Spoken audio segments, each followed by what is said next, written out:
400 సంవత్సరాల ఏళ్ల చరిత్ర కలిగి స్వయంభుగా వెలిసి ఉన్న 3 మర్రి వృక్షాలు కొలువు తీరిన క్షేత్రం త్రినాథ త్రివంటి ధర్మక్షేత్రం వద్ద కార్తీక మాసం సందర్భంగా ఆధ్యాత్మిక సంతరించుకుంది.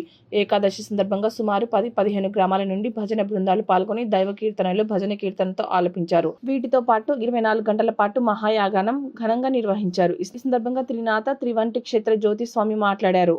ఈ సందర్భంగా ఆలయ కమిటీ సభ్యులు మాజీ సర్పంచ్ పెద్దింటి రవిబాబు మాట్లాడుతూ, ప్రతి ఏటా త్రినాథ త్రివంటి ధర్మక్షేత్రం వద్ద కార్తీక మాసంలో అత్యంత వైభవంగా పూజాది కార్యక్రమాలు నిర్వహించడం జరుగుతుందని అన్నారు. ప్రతి ఒక్కరూ తమ వంతు సహాయ సహకారాలు అందించి క్షేత్రం అభివృద్ధికి కృషి చేయాలని తెలియజేశారు.